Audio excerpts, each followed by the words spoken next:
किसी गांव में रेचल नाम की एक लड़की अपनी माँ के साथ रहती थी। घर का खर्च चलाने के लिए रेचल की माँ लड़कियों का मेकअप किया करती थी। उसके पास इतने पैसे नहीं थे कि वो ब्यूटी पार्लर खोल सके, इसीलिए वो घर पर ही लड़कियों का मेकअप कर दिया करती थी। रेचल अपनी माँ से मेकअप करने का हुनर सीखा करती थी, लेकिन फिर एक दिन दुर्भाग्यवश रेचल की माँ बुरी तरह बीमार पड़ जाती है। बेटी, मेरा अंतिम समय आ गया है।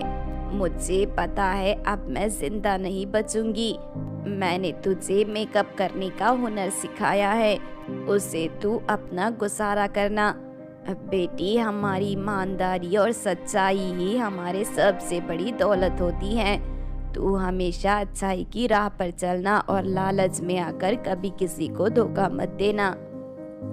हाँ माँ, मैं तुम्हारी बात हमेशा याद रखूंगी, लेकिन तुम मुझे छोड़कर मत जाओ। तुम्हारे सिवा मेरा इस दुनिया में कोई नहीं है। रेचल अपनी माँ के गले लगकर रोना शुरू कर देती है। तभी अचानक रेचल की माँ के प्राण छूट जाते हैं। इस तरह रेचल पूरी तरह अकेली पड़ जाती है, लेकिन वो किसी तरह अपने आप को संभालती है। माँ के गुजरने के बाद रेचल लड़कियों का मेकअप करना शुरू कर देती है। फिर एक दिन, सुनो, कल मेरी शादी होने वाली है। मैं बहुत गरीब हूँ। शादी की तैयारी में सारे पैसे खर्च हो गए। मेरे पास मेकअप करने के लिए 1 रुपए भी नहीं है। मदद के लिए मैं तुम्हारे पास आई हूँ। तुम उदास मत हो, मैं तुम्हारा मुफ्त में मेकअप कर दूंगी, क्योंकि गरीबी क्या होती है मैं अच्छी तरह जानती हूँ। चलो बैठो। तभी रेचल अपना मेकअप बॉक्स खोलकर देखने लगती है। अरे ये क्या, इसमें तो बहुत ही थोड़ा मेकअप बचा है। आज तो मुझे नंदिनी मैडम का मेकअप करना है। खैर कोई बात नहीं, पहले मैं इस लड़की का मेकअप कर देती हूँ। उसके बाद रेचल उस लड़की का बहुत अच्छा मेकअप कर देती है। वो लड़की बहुत ज्यादा खूबसूरत दिख रही थी। इस बात से खुश होकर वो लड़की रेचल को गले लगा लेती है और उसका शुक्रिया अदा कर वहाँ से चली जाती है। लेकिन थोड़ी ही देर में वहाँ नंदिनी मैडम आ जाती है। उस गांव की एक धनी औरत थी वो। चल जल्दी मेरा मेकअप कर। नंदिनी मैडम, मेरा मेकअप का सामान खत्म हो गया है, इसीलिए मैं अभी आपका मेकअप नहीं कर पाऊंगी। आप किसी दूसरे पार्लर में जाकर मेकअप करवा लीजिए। ये सुनते ही नंदिनी गुस्से से आग बबूला हो जाती है। तुझे मैंने पहले ही कहा था कि आज मुझे मेकअप करवाना है, और अब तू मुझे बता रही है कि तेरे पास मेकअप नहीं है। मैं कुछ नहीं जानती, चल मेरा मेकअप कर। मुझे माफ कर दीजिए। दरअसल एक गरीब लड़की मेरे पास आई थी, उसके पास पैसे नहीं थे। उसकी मदद करने के लिए मैंने उसका मेकअप कर दिया। ये देखिए, मेकअप का सामान खत्म हो गया है। तेरी वजह से मेरा मूड खराब हो गया। अब मैं तुझे इसकी सजा दूंगी। नंदिनी फौरन अपने घर पर फोन करके नौकरों को बुला लेती है और उनसे रेचल के घर को पूरी तरह तुड़वा देती है। अपने घर को टूटा हुआ देख रेचल फूट फूट कर रोने लगती है, लेकिन दूसरी तरफ नंदिनी हंसते हुए उसका मजाक उड़ाती है और अपनी गाड़ी में बैठकर वहां से चली जाती है। उस दुष्ट औरत ने मेरा घर तोड़कर बर्बाद कर दिया। अब तो मेरे पास रहने की भी जगह नहीं है। समझ में नहीं आ रहा मैं कहाँ जाऊँ। उसके बाद बेचारी रेचल एक बड़े से पेड़ के नीचे रहने लगती है। फिर एक दिन रेचल के पास वही लड़की आती है जिसका कुछ दिनों पहले रेचल ने मुफ्त में मेकअप किया था। रेचल, आखिर तुम्हारी इतनी बुरी हालत कैसे हो गई? तुम्हारी हालत देखकर मुझे बहुत दुख हो रहा है। रेचल रोते हुए इस लड़की को अपनी आप बीती बता देती है। चिंता मत करो, तुम्हारी सारी परेशानी दूर हो जाएगी। ये लो, मैं तुम्हारे लिए खास तरह का मेकअप का बॉक्स लेकर आई हूँ। इसके अंदर अलग अलग रंग के जादुई अंडे हैं। इनसे तुम किसी को भी खूबसूरत बना सकती हो। और हाँ, ये कुछ पैसे रख लो, इनसे एक छोटा सा ब्यूटी पार्लर तैयार कर लेना। इससे पहले कि रेचल उस लड़की का शुक्रिया अदा कर पाती, अचानक वो लड़की वहाँ से अदृश्य हो जाती है। रेचल को कुछ समझ नहीं आता। उसके बाद रेचल उस लड़की के द्वारा दिए गए पैसों से एक छोटा सा ब्यूटी पार्लर तैयार कर लेती है। थोड़ी देर के बाद एक औरत अपनी बेटी को लेकर वहां आती है। सुनो लड़की, वक्त से पहले ये अचानक मेरी बेटी के बाल पूरी तरह सफेद हो गए हैं। इसका चेहरा देखो, ये भी बदसूरत बन गया है। आज इसे लड़के वाले देखने आ रहे हैं। क्या तुम अपने मेकअप से इसे खूबसूरत बना सकती हो? हाँ हाँ, क्यों नहीं, कोशिश करके देखती हूँ। उसके बाद रेचल मेकअप बॉक्स से एक जादुई अंडा निकालकर उस लड़की के सर के ऊपर फोड़ देती है और अगले ही पल अंडे की शक्ति से लड़की के सारे बाल सफेद से काले और सुंदर बन जाते हैं और साथ ही उसका चेहरा भी बहुत ज्यादा खूबसूरत हो जाता है। ये देख दोनों माँ बेटी बहुत खुश होती हैं और रेचल के मुंह मांगे पैसे देकर वहाँ से चली जाती हैं। उस दिन के बाद से रेचल जादुई अंडों की मदद से लड़कियों को खूबसूरत बनाकर अच्छे पैसे कमाना शुरू कर देती है।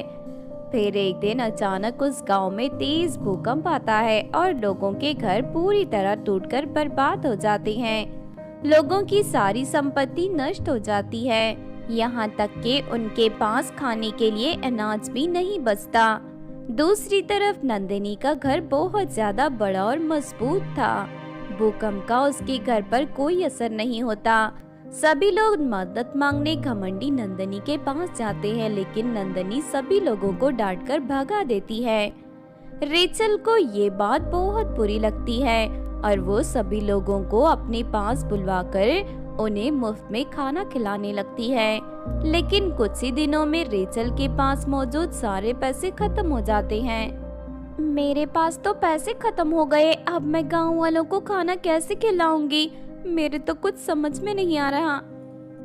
तभी अचानक वो लड़की दोबारा रेचल के सामने प्रकट होती है। चिंता मत करो रेचल, मैं तुम्हारी मदद के लिए आ गई हूँ। उस दिन तुम भी अचानक गायब हो गई थी, आखिर तुम कौन हो? मैं तुम्हें समझ नहीं पा रही हूँ। अगले ही पल वो लड़की एक सुंदर परी के रूप में बदल जाती है। मैं परी देश की परी हूँ, मुझे लोगों की सहायता करना बहुत अच्छा लगता है। तुम बहुत ही ईमानदार और सच्ची हो। तुमने निस्वार्थ भावना से सबकी मदद की है, इसीलिए मैं तुम्हारे ब्यूटी पार्लर को पूरी तरह जादुई ब्यूटी पार्लर के रूप में बदल रही हूँ। लोगों का मेकअप करने के साथ साथ तुम उन्हें रोज पेट भर खाना भी खिला सकती हो।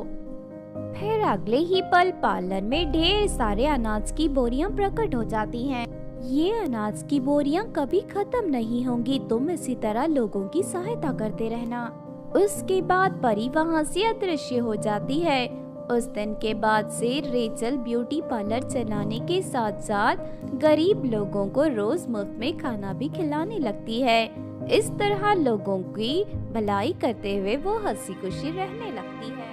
फिर देखते ही देखते जादूगरनी का शरीर जलकर राख हो जाता है। उसके बाद सुमित्रा परी नैना और सुनैना के सर ले जाकर उनके दर से जोड़ देती है। ये देख नैना और सुनैना जन्मदिन मना रही थी। उसके बाद वो दोनों सुमित्रा परी का शुक्रिया अदा कर अपने घर बजाते हुए डांस कर रही थी। कुछ दिनों बाद दोनों बहनें खूबसूरत बेटियों को जन्म देती हैं। तारा परी को ये देख बहुत जाता है और वो दोनों अपने परिवार के साथ परियों ने तो जीना हराम कर रखा है। जब देखो तब शोर मचाकर मुझे परेशान करती हैं। हाँ तारा, तूने सही कहा। एक गरीब परियों की हरकतें दिन ब दिन बढ़ती जा रही हैं। इनकी वजह से तो यहाँ रहना मुश्किल हो गया है। चलो आज इन्हें सबक सिखाते हैं। उसके बाद दोनों परियां अपनी जादुई छड़ी घुमाकर दीपा परी और उसकी सहेलियों के ऊपर गर्म पानी की बारिश करने लगती हैं। अरे मर गई रे, मेरा शरीर जल गया। अचानक गर्म पानी की बारिश कहाँ से आ गई? आसमान से गर्म पानी की बारिश कैसे हो सकती है? जरूर ये कोई जानबूझकर कर रहा है। तभी दीपा की नजर तारा और रीटा परी पर पड़ती है। अच्छा, तो इन्होंने हमारे ऊपर गर्म पानी की बारिश करवाई है। इनकी वजह से मेरा जन्मदिन खराब हो गया और हमारा शरीर भी जल गया। ये अमीर परियां बहुत घमंडी है, पता नहीं अपने आप को क्या समझती हैं। चलो आज इन्हें सबक सिखाते हैं, वरना ये इसी तरह हमें परेशान करती रहेंगी। उसके बाद दीपा अपनी सहेलियों को लेकर तारा परी के घर पहुंच जाती है। फिर दीपा परी तारा को एक जोरदार थप्पड़ मार देती है। देखते ही देखते अमीर और गरीब परियों के बीच लड़ाई शुरू हो जाती है। तभी वहां से गुजर रही रानी परी ये सब देख लेती है। ठहर जाओ, तुम सब आपस में क्यों लड़ रहे हो? दीपा परी रानी परी को तारा और रीटा की सारी हरकतों के बारे में बता देती है। अच्छा तो ये बात है। देखो तारा, अमीर होने का मतलब ये नहीं कि तुम गरीब परियों को परेशान करो। आगे तुम सबके बीच में कभी लड़ाई ना हो, इसीलिए मैं अमीर और गरीब परियों का बंटवारा करती हूँ ताकि परी देश में शांति कायम रखे। उसके बाद रानी परी अमीर परी और गरीब परियों के घरों के बीच एक बहुत बड़ी दीवार खड़ी कर देती है और वहां से चली जाती है। इस तरह कुछ दिन बीत जाते हैं। फिर एक दिन दीपा परी परी देश के जंगल में लकड़ियां काट रही थी। तभी उसे ठंड से कांपता हुआ एक बौना दिखाई देता है। दीपा को उस पर बहुत तरस आता है और वो उसे उठाकर अपने घर ले जाती है। उसके बाद दीपा उस बौने को एक गरम कंबल दे देती है। और मुझे ठंड से बचाने के लिए तुम्हारा बहुत बहुत शुक्रिया। लेकिन तुम जंगल में क्या कर रहे थे? तुम्हारा घर कहाँ है? मैं एक जादुई बौना हूँ, यहाँ से दूर पहाड़ी पर मैं रहता हूँ।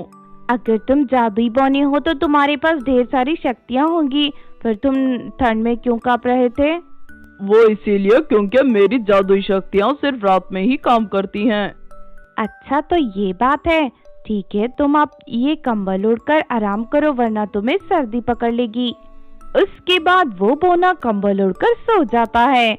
फिर रात होते ही जब उसकी नींद खुलती है तो वो अपनी जादुई शक्ति से दीपा परी के छोटे से घर को एक बड़े आलीशान घर में बदल देता है। अरे वाह, तुम्हारी शक्तियाँ तो सच में कमाल की हैं। तुमने मेरे मामूली घर को इतने सुंदर घर में बदल दिया, तुम्हारा बहुत बहुत शुक्रिया। तभी दूसरी गरीब परियां भी वहां आ जाती हैं। दीपा उन सभी परियों को बौने के बारे में बताकर उसकी तारीफ करने लगती हैं। दीपा परी के घर को देख वो सभी परियां बौने से विनती करने लगती हैं कि वो उनके घर को भी बड़ा और सुंदर बना दे। बस फिर क्या था, वो अपनी जादुई शक्ति से एक एक कर सभी परियों के घरों को सुंदर घरों में बदल देता है।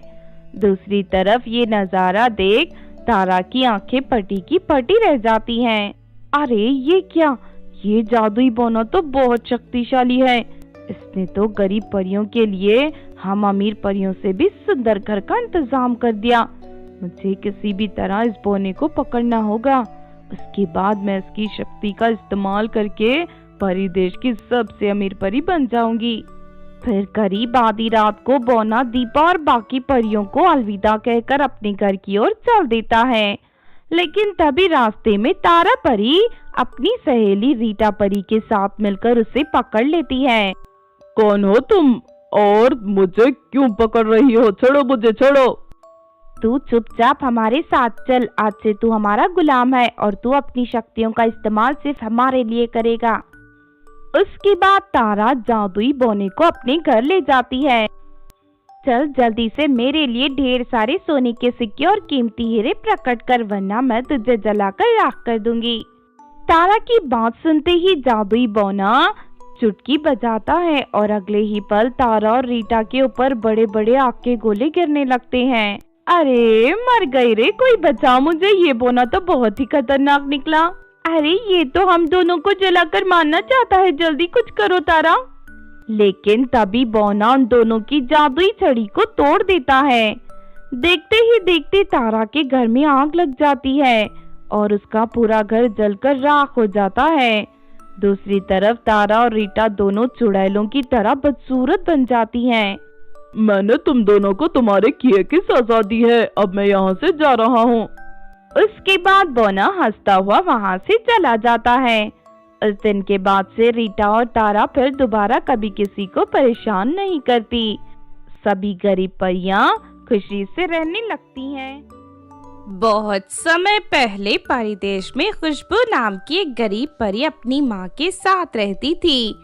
दोनों माँ बेटी रानी परी के महल में नौकरानी का काम करती थी। खुशबू परी बहुत ईमानदार और मेहनती थी। रानी परी उसके काम से बहुत प्रसन्न थी। फिर कुछ समय बाद खुशबू की माँ उसकी शादी एक अच्छे लड़के से तय कर देती है। जब ये बात रानी परी को पता चलती है तो वो खुशबू को अपने पास बुलाती है। मैंने सुना है खुशबू, तुम्हारी शादी होने वाली है, इसीलिए मैं तुम्हें उपहार के तौर पर ये जादुई झुमके दे रही हूँ। इन्हें तुम अपनी शादी में पहनना। झुमकों को पहनने के बाद तुम्हारे शरीर पर सुंदर शादी के जोड़ा के साथ साथ ढेर सारे गहने भी प्रकट हो जाएंगे। वो जादुई झुमके बहुत ही सुंदर और कीमती थे। उन्हें पाकर खुशबू बहुत खुश होती है। फिर अगले दिन खुशबू अपनी सहेली को झुमके दिखाने लगती है। अरे वाह खुशबू, तेरे झुमके तो बहुत सुंदर है। ऐसे झुमके तो मैंने आज से पहले कभी नहीं देखे। हाँ, लगता है ये बहुत ज्यादा कीमती हैं। तेरे पास इतने कीमती झुमके कहाँ से आए?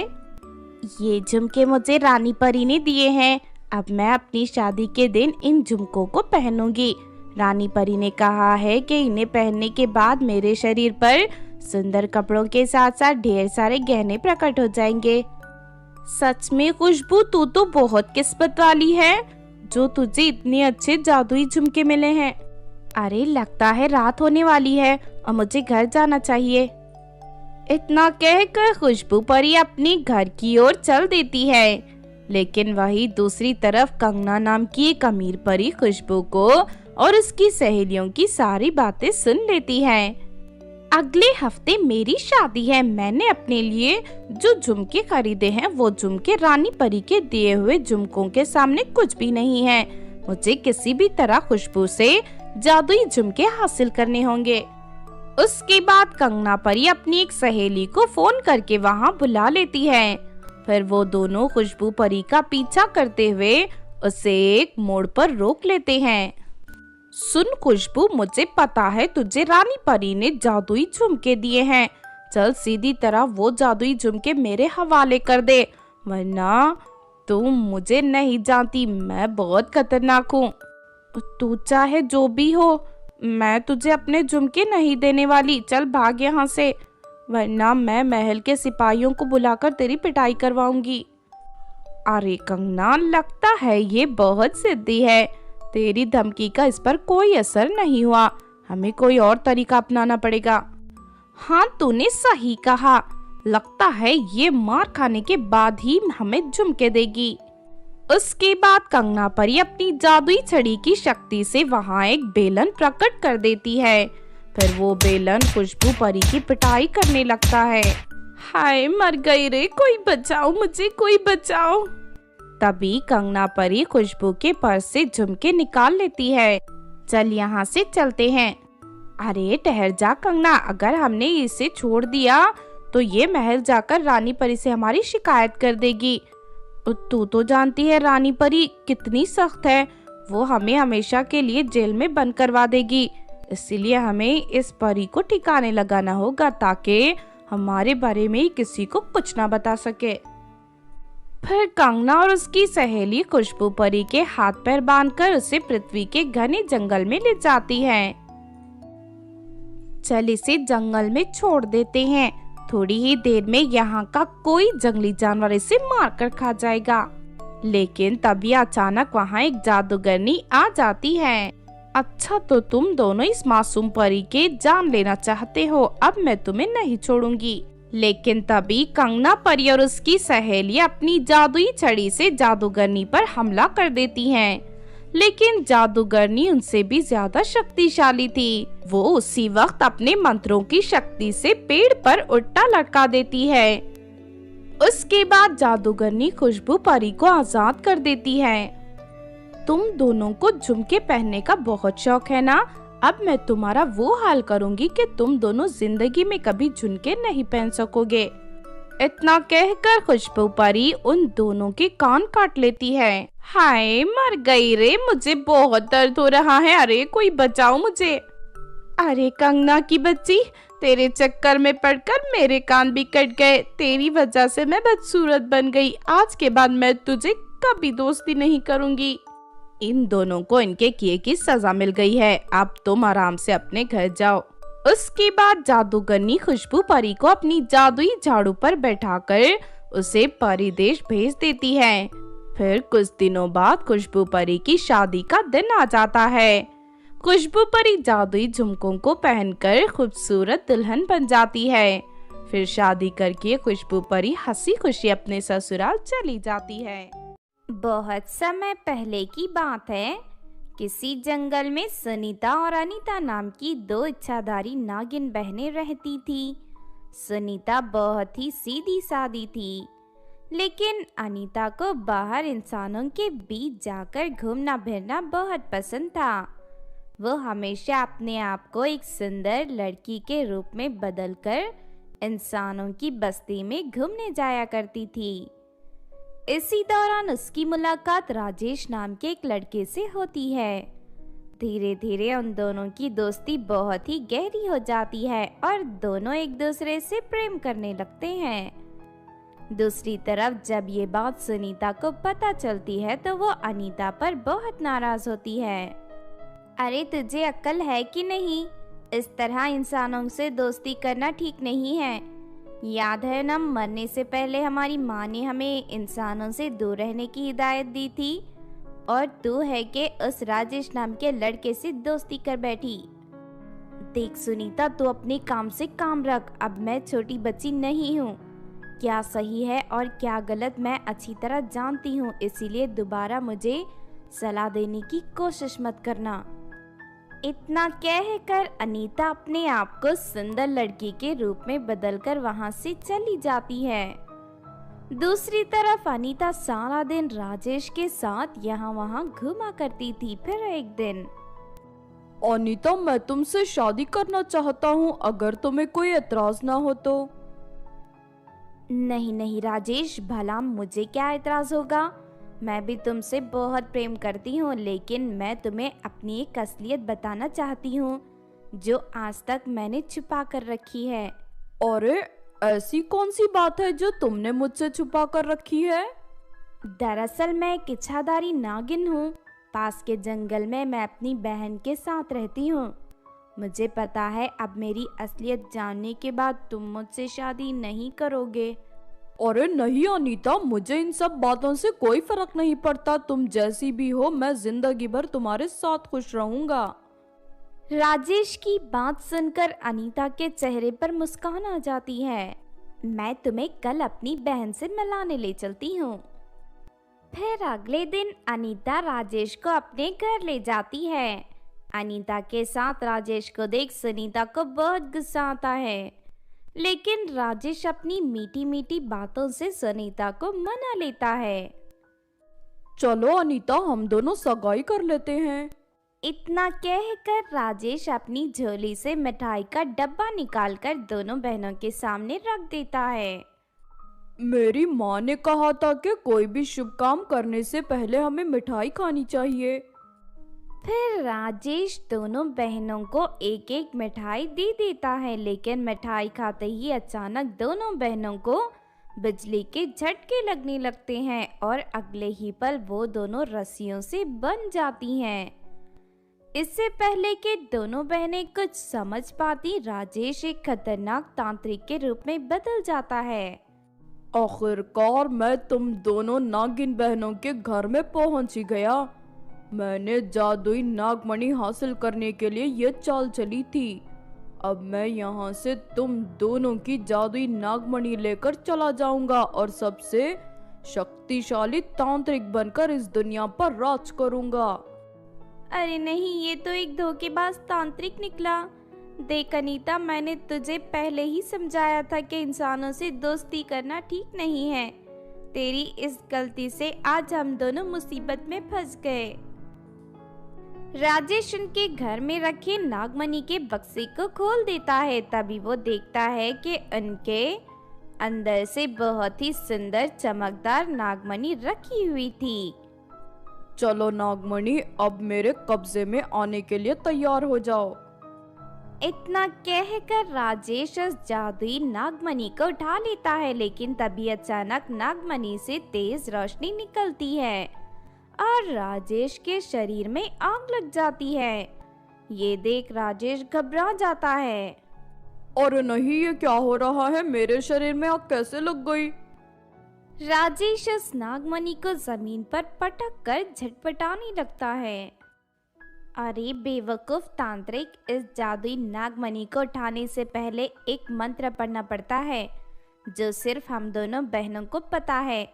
तू अपने आप को बहुत ही होशियार समझता था ना, लेकिन तेरी इस बेवकूफ़ी तुझे मौत के मुंह में ले गई। अब तुझे कोई नहीं बचा सकता, तू इसी तरह जलकर मरेगा।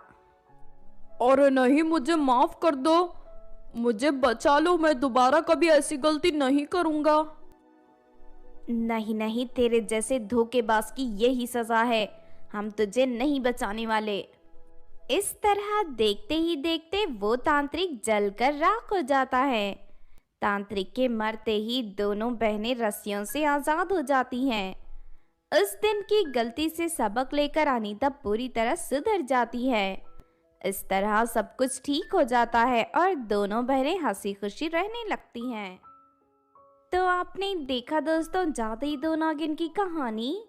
इस कहानी से हमें ये सीख मिलती है कि हमें कभी भी किसी अजनबी पर आंख मूंदकर भरोसा नहीं करना चाहिए, बल्कि किसी से दोस्ती करने से पहले उसके बारे में अच्छी तरह जान लेना चाहिए, वरना हमारी एक गलती हमें मुसीबत में डाल सकती है। अगर ये कहानी आपको अच्छी लगी हो तो ज़रूर लाइक करें और हमारे चैनल छोटू टीवी को सब्सक्राइब भी कर लें। और हाँ दोस्तों, हमें कमेंट करके ज़रूर बताना कि आपको कहानी कैसी लगी। हेलो दोस्तों, आज जो मैं आपको कहानी सुनाने जा रही हूँ ये कहानी है गरीब प्रेग्नेंट बहन की। तो चलिए दोस्तों देखते हैं प्रेग्नेंट बहन की कहानी। एक बार की बात है, किसी गांव में राधा और सपना नाम की दो बहनें रहती थी। उन दोनों की शादी एक ही घर में अजय और विजय नाम के दो भाइयों से हुई थी। राधा एक सीधी सादी लड़की थी, जबकि सपना बहुत ही तेज तर्रार थी और हमेशा अपने फायदे के बारे में सोचा करती थी। फिर कुछ दिनों बाद राधा प्रेग्नेंट हो जाती है। जब ये बात सपना और राधा की सास कमला देवी को पता चलती है तो वो बहुत खुश होते हैं। बहू, अब तुम्हें हर वक्त अपना ख्याल रखना होगा, इसीलिए आज से तुम घर के कोई काम नहीं करोगी, सारे काम सपना करेगी। फिर अगले दिन से कमला देवी राधा की खातिरदारी में लग जाती है और रोज राधा के खाने के लिए बाजार से ढेर सारी महंगी महंगी और अच्छी अच्छी चीजें लाने लगती है। राधा की खातिरदारी होते देख सपना को बहुत जलन होती है। ये राधा की बच्ची प्रेग्नेंट क्या हो गई, घर के सभी लोग इसे महारानी बनाकर रखते हैं। राधा की वजह से तो इस घर में मुझसे कोई पूछता नहीं और ये मेरी खड़ूस सास घर के सारे काम मुझसे करवाती है। इस तरह से सपना अपनी बहन राधा से जरूरत से ज्यादा ही नफरत करने लगती है। दूसरी तरफ सपना डॉक्टर के पास जाकर कई बार अपना चेकअप करवाती है, लेकिन डॉक्टर इसे साफ तौर पर कह देते हैं कि वो कभी मां नहीं बन सकती। इस बात से सपना जल भुनकर राख हो जाती है। फिर एक दिन कमला देवी राधा के लिए एक सोने का हार खरीद लाती है। राधा बहू, इसे जरा पहन कर तो दिखा। राधा फौरन हार लेकर अपने गले में पहन लेती है। अरे वाह, मेरी बहू तो बहुत सुंदर लग रही है। जब मेरा पोता पैदा होगा तो मैं उसके लिए भी एक सोने की चेन बनवाऊंगी। तभी वहाँ सपना आ जाती है। अरे मम्मी जी, इस तरह बेकार में पैसे खर्च करने की क्या जरूरत है? अरे चुप कर, तू सास की खुशी नहीं जानती। जब तू प्रेग्नेंट होगी तब मैं तेरे लिए भी ऐसा ही सोने का हार खरीद कर लाऊंगी। चल अब जा यहाँ से, खड़ी खड़ी मेरा मुंह मत देख। रसोई घर में जाकर बर्तन साफ कर ले। शाम को मैंने राधा की गोद भराई का प्रोग्राम रखा है, इसीलिए हमारे घर पर बहुत सारी औरतें आने वाली हैं। उनके खाने पीने का इंतजाम तुझे ही करना है। अपनी सास की बातें सुनकर सपना को बहुत गुस्सा आता है और वो बड़बड़ करते हुए रसोई घर में चली जाती है। फिर शाम को राधा की गोद भराई में आए हुए सभी औरतें राधा की खूबसूरती की तारीफ करने लगते हैं। देख लेना कमला, तेरा पोता भी तेरी बहू की तरह गोरा और सुंदर होगा। हाँ हाँ, क्यों नहीं, आखिर मेरी राधा बहू इतनी सुंदर है तो मेरा पोता भी सुंदर ही होगा। दूसरी तरफ ये सब सुनकर सपना का माथा गर्म हो जाता है। बस बहुत हो गया, जिसे देखो वो राधा के गुण गा रहा है। ऐसा लगता है दुनिया में ये पहली लड़की है जो प्रेग्नेंट हो रही है। मुझे सपना का पत्ता साफ करना ही होगा, वरना एक दिन मैं इस घर की नौकरानी बनकर रह जाऊंगी। फिर रात होते ही सपना राधा के कमरे के सामने वाली सीढ़ी पर ढेर सारा तेल छिड़क देती है। अब मजा आएगा। सवेरे राधा जैसे ही सीढ़ियों से नीचे उतरेगी तो इस तेल से उसका पैर फिसल जाएगा और वो नीचे जा गिरेगी। फिर राधा के साथ साथ उसका बच्चा भी खत्म हो जाएगा। इस घर से राधा नाम का सरदर्द हमेशा के लिए दूर हो जाएगा। इतना कहकर सपना अपने कमरे में सोने चली जाती है। लेकिन करीब आधी रात को सपना के कमरे में एक चोर घुसकर उसके सारे गहने चुरा लेता है। लेकिन तभी अचानक सपना नींद से जाग जाती है। सपना को देख चोर वहां से भाग निकलता है। सपना जोर जोर से चिल्लाते हुए चोर का पीछा करने लगती है, लेकिन तभी अचानक उसका पैर सीढ़ियों पर पड़े तेल पर फिसल जाता है और वो ऊंचाई से नीचे गिर जाती है, जिस वजह से सपना के हाथ पैर टूट जाते हैं। फिर थोड़ी देर में घर के सभी लोग वहां इकट्ठे हो जाते हैं। अरे बहू, ये क्या हो गया? तभी कमला देवी देखती है कि सीढ़ियों पर तेल बिखरा पड़ा है। अरे सीढ़ी पर इतना सारा तेल कहां से आया? बेचारी मेरी बहू के हाथ पैर टूट गए। ये सुनकर सपना जोर जोर से रोने लगती है। नहीं नहीं मम्मी जी, ये सब मेरी बुरे कर्मों का फल है। मैंने राधा को नुकसान पहुंचाने के लिए सीढ़ियों पर तेल बिखरा था, लेकिन मैं ही उस तेल पर फिसलकर नीचे गिर गई और मेरे हाथ पैर टूट गए। सपना की ये बात सुनकर सभी लोग हैरान रह जाते हैं, लेकिन उसे अपनी गलती का एहसास होते देख सभी उसे माफ कर देते हैं। फिर अगले दिन से सपना पूरी तरह सुधर जाती है और दोबारा कभी अपनी बहन राधा से ईर्ष्या नहीं करती। तो आपने देखा दोस्तों प्रेग्नेंट बहन की कहानी। इस कहानी से हमें ये सीख मिलती है कि हमें कभी भी अपनों के खुशी देखकर नहीं जलना चाहिए और ना ही कभी उन्हें नुकसान पहुंचाने की कोशिश करनी चाहिए। अगर ये कहानी आपको अच्छी लगी हो तो ज़रूर लाइक करें और हमारे चैनल छोटू टीवी को सब्सक्राइब भी कर लें। और हाँ दोस्तों, हमें कमेंट करके ज़रूर बताना कि आपको कहानी कैसी लगी। हेलो दोस्तों, आज जो मैं आपको कहानी सुनाने जा रही हूँ ये कहानी है जादुई दो पोटी की। तो चलिए दोस्तों देखते हैं जादुई दो पोटी की कहानी। बहुत समय पहले की बात है। किसी गांव में सुरभि नाम की एक लड़की रहती थी। एक दिन सुरभि अपनी माँ के साथ शहर के बाजार में शॉपिंग कर रही थी कि तभी उसे जानवरों की दुकान में दो बिल्लियां दिखाई देती हैं।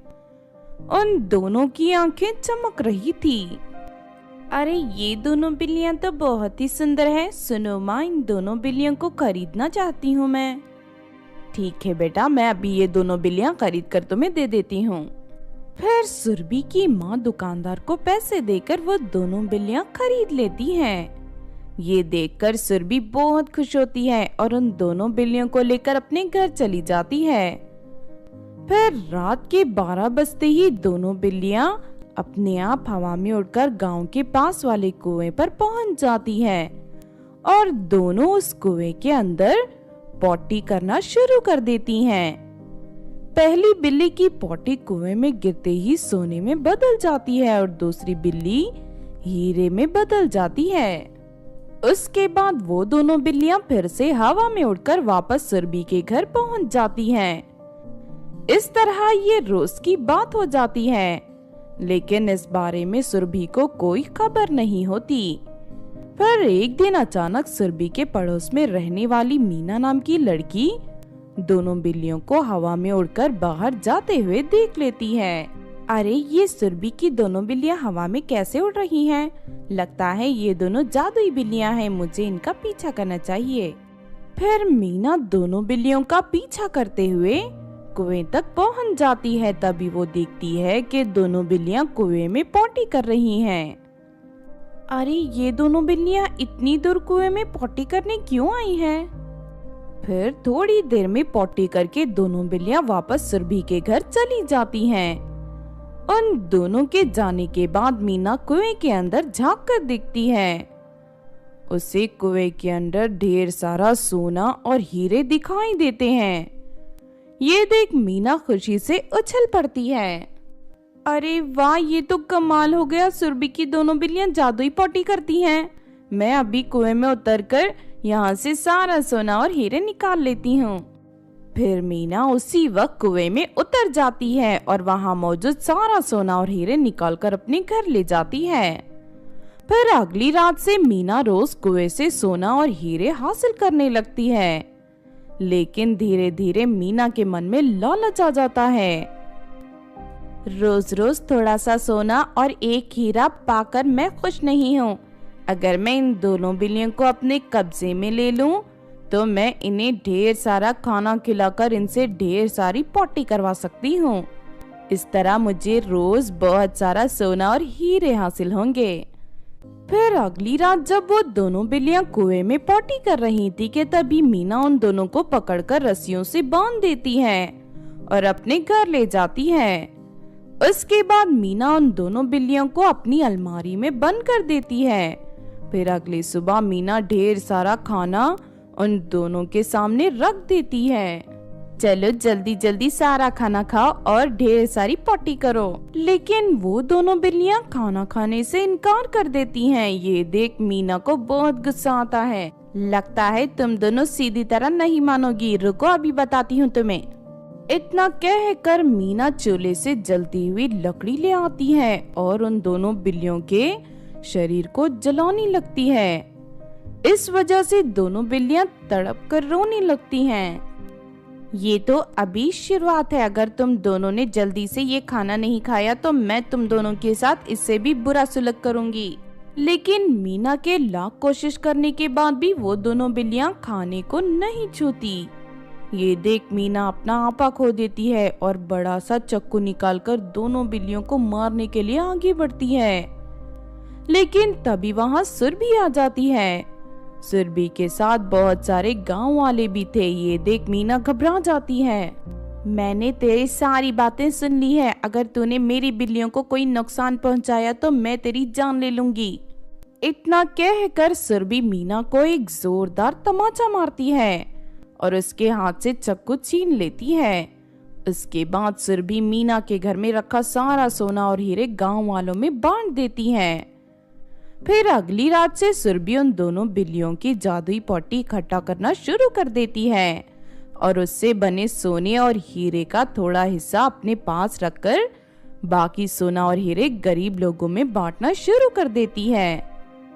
इस तरह सुरभि बिल्लियों की जादुई पॉटियों का इस्तेमाल सही तरीके से करते हुए हंसी खुशी अपनी जिंदगी अपनी माँ के साथ जीने लगती है। तो आपने देखा दोस्तों जादुई दो पॉटी की कहानी। इस कहानी से हमें ये सीख मिलती है कि हमें कभी भी अपने फायदे के लिए कोई गलत काम नहीं करना चाहिए और सुरभि की तरह निस्वार्थ भावना से दूसरों की मदद करनी चाहिए। अगर ये कहानी आपको अच्छी लगी हो तो जरूर लाइक करें और हमारे चैनल छोटू टीवी को सब्सक्राइब भी कर लें। और हाँ दोस्तों, हमें कमेंट करके जरूर बताना कि आपको कहानी कैसी लगी। हेलो दोस्तों, आज जो मैं आपको कहानी सुनाने जा रही हूँ ये कहानी है जादुई लिपस्टिक के खेत की। तो चलिए दोस्तों देखते हैं जादुई लिपस्टिक के खेत की कहानी। एक बार की बात है, किसी गांव में राधिका नाम की एक अंधी लड़की अपनी सौतेली माँ और बहन कामिनी के साथ रहती थी। राधिका बहुत ही मेहनती थी, इसीलिए अंधे होने के बावजूद वो सड़क के किनारे खिलौने बेचकर कमाया करती थी। राधिका सिर्फ अपने खाने के लिए पैसे बचाकर बाकी पैसे बैंक में जमा कर देती। फिर एक दिन राधिका अनाथ बच्चों के लिए एक अनाथ आश्रम बनाने का फैसला करती है। ताकि सभी अनाथ बच्चे एक आरामदायक जिंदगी जी सकें। राधिका बैंक से अपने सारे पैसे निकालकर घर ले आती है। जब इस बात का पता कामिनी को चलता है तो उसकी मन में लालच आ जाता है। अरे ये राधिका तो एक नंबर की बेवकूफ है, अपनी सारी कमाई से अनाथ आश्रम बनाना चाहती है। मैं आज रात को उसके सारे पैसे चुरा लूंगी। फिर रात होते ही कामिनी राधिका के कमरे में दाखिल होकर अलमारी से सारे पैसे चुराकर अपने कमरे में छुपा देती है और उसके बाद झूठ मूठ जोर जोर से चिल्लाने का नाटक करने लगती है। चोर चोर, अरे वो देखो चोर भाग रहा है, कोई पकड़ो उसे। तभी कामिनी की आवाज सुनकर राधिका नींद से जाग जाती है। क्या हुआ कामिनी, कहाँ है चोर? अरे राधिका, अभी अभी तुम्हारे कमरे में एक चोर घुसा था जो तुम्हारे सारे पैसे लेकर भाग गया। मैंने उसे पकड़ने की बहुत कोशिश की लेकिन वो मेरे हाथ नहीं आया। ये सुनकर राधिका के होश उड़ जाते हैं। हे भगवान, मेरे सालों की कमाई वो चोर लेकर गया, अब मैं क्या करूं? इस तरह दुखी होकर राधिका रोने लगती है।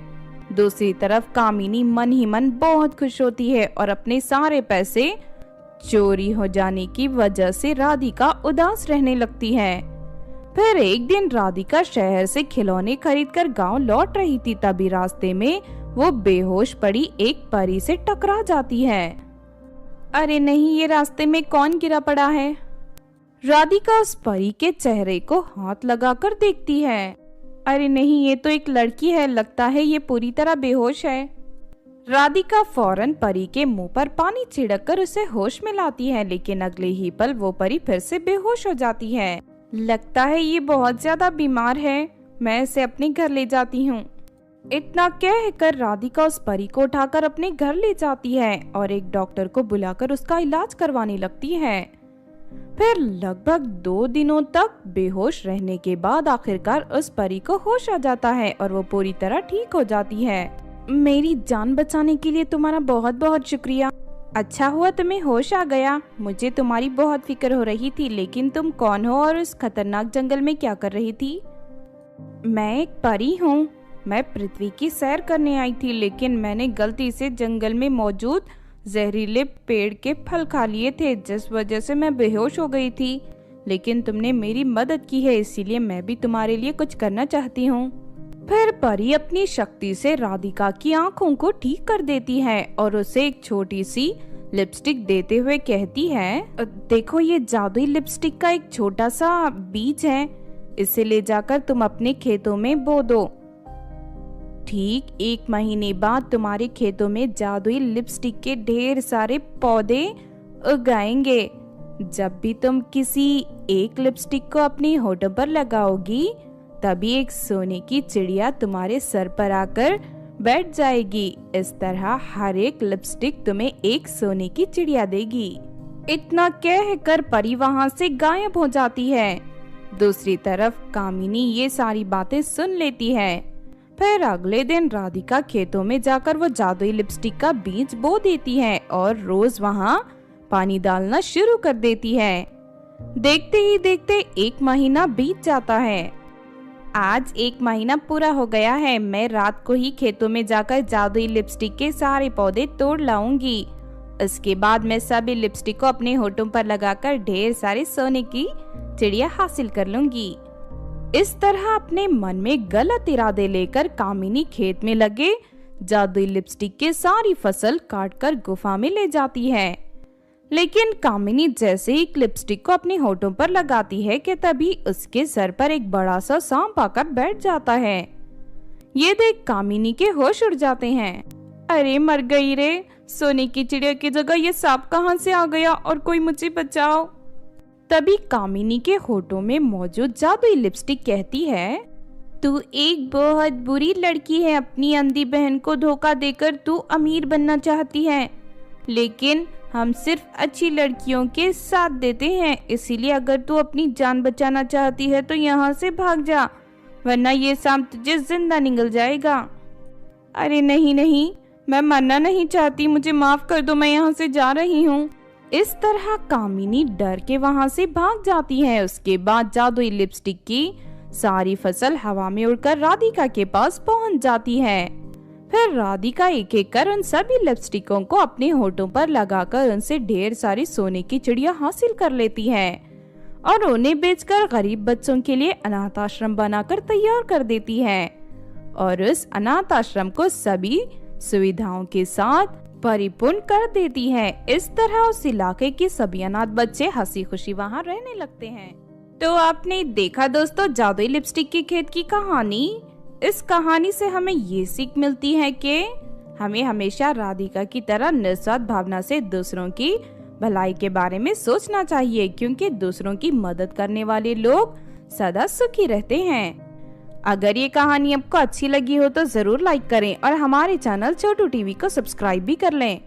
और हाँ दोस्तों, हमें कमेंट करके जरूर बताना कि आपको कहानी कैसी लगी।